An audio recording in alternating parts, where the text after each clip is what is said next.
السلام علیکم ورحمۃ اللہ وبرکاتہ۔ محترم ناظرین، میں ہوں آپ کا میزبان خالد سیف اللہ قاسمی۔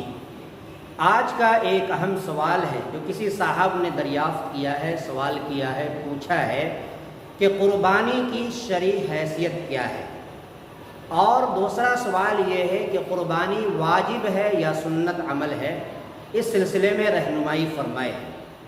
تو آئیے حضرات ناظرین کرام جواب ذہن نشیب فرما لیں کہ قربانی ایک پاکیزہ عمل ہے، اسلام کا ایک اہم عبادت ہے، شاعر اسلام میں سے ہے، اسلام کا یہ شعار ہے جو اسلام نے ہر امت محمدیہ پر اور کلمہ پڑھنے والوں پر اس عمل کو لاگو کیا ہے۔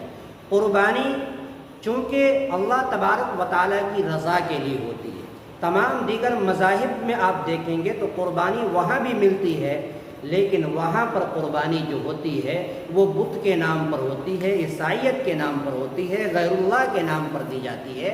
لہذا عیسائیت اور بت اور غیر اللہ کے نام پر دی جانے والی قربانی اللہ تبارک و تعالیٰ کے نزدیک قابل قبول نہیں ہے۔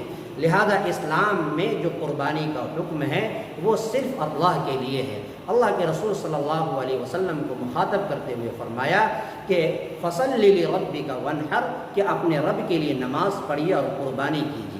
اسی آیت کریمہ اور اسی مفہوم کو دوسری آیت کریمہ کے اندر بیان کیا گیا، قُلْ إِنَّ صَلَاتِي وَنُسُكِي وَمَحْيَايَ وَمَمَاتِي لِلَّهِ رَبِّ الْعَالَمِينَ، کہ حضور آپ سنا دیجئے کہ بے شک میری نماز، میری قربانی، میرا جینا، میرا مرنا سب کے سب صرف اور صرف اللہ ہی کے لیے ہونی چاہیے۔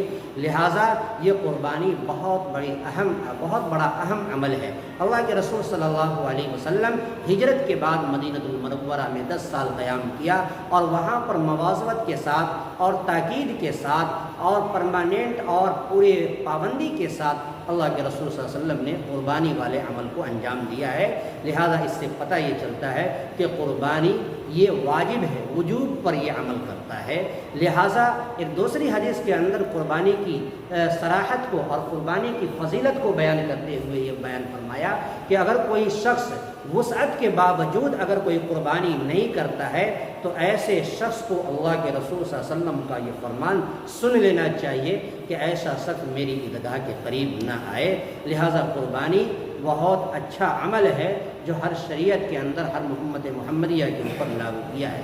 دوسرا سوال یہ ہے کہ کسی صاحب نے پوچھا کہ ہمارے رشتہ دار یہ کہتے ہیں کہ قربانی سنت ہے، واجب نہیں ہے، تو ایسے شخص کے لیے جاننا ضروری اور لازم ہے کہ قربانی یہ پاکیزہ عمل ہے اور یہ واجب عمل ہے، جیسا کہ اللہ کے رسول صلی اللہ علیہ وسلم کے عمل سے یہ ثابت ہوتا ہے کہ قربانی یہ عمل ہے۔ اس لیے آپ کے رشتہ دار کا یہ کہنا کہ قربانی سنت ہے، ان کا یہ جھوٹ پر مبنی ہے، لا علمی پر مبنی ہے، لہذا شریعت میں اس کی کوئی حیثیت نہیں ہے۔ اللہ تعالیٰ سے دعا ہے اللہ تعالیٰ آج ہم سب کو آج کے اس ویڈیو پر عمل کرنے کی توفیق عطا فرمائے۔